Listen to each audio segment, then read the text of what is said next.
আল্লাহর হাবিব সাল্লাল্লাহু আলাইহি ওয়া আলিহি ওয়াসাল্লাম একবার একটা যুদ্ধ থেকে ফেরার পথে মরুভূমির মাঝখানে সেনাবাহিনীকে থামিয়ে বিশ্রামের ঘোষণা দিলেন যে তোমরা একটু বিশ্রাম নাও। তো উনি একটা গাছের নিচে বিশ্রামের জন্য গেলেন এবং সেখানে গাছের ডালে ওনার তলোয়ারটা ঝুলিয়ে রাখলেন, ঝুলিয়ে বিশ্রাম নিতে লাগলেন, ঘুমিয়ে পড়লেন। হঠাৎ এক বেদুইন এসে রাসূল সাল্লাল্লাহু আলাইহি ওয়াসাল্লামের এই কোষবদ্ধ তলোয়ারটা কোষমুক্ত করে এরকম হাতে নিল। রাসূল সাল্লাল্লাহু আলাইহি ওয়াসাল্লাম ঘুম থেকে জেগে উঠলেন।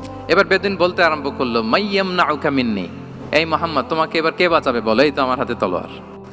সাথে সাথেই আল্লাহর হাবিব সাল্লাল্লাহু আলাইহি ওয়া আলিহি ওয়াসাল্লাম উনি উত্তরে বললেন আল্লাহ। উত্তরে কি বললেন? কোনো চিন্তা ভাবনা নাই যে ওরে আঘাত করা যায় কিনা পাল্টা, বা কোনোভাবে ওর কনফিডেন্স ডাউন করা যায় কিনা, এদিক সেদিক কারো সাপোর্ট চাওয়া যায় কিনা, কোনো দিকে না তাকিয়ে কি বললেন? আল্লাহ। সব সময় তিনি আল্লাহ কেন্দ্রিক ছিলেন। এটাকে বলে গড সেন্ট্রিক মাইন্ডসেট। যে কোনো পরিস্থিতিতে তিনি আল্লাহ যে আমার সাথে আছেন এটা কল্পনা করতেন।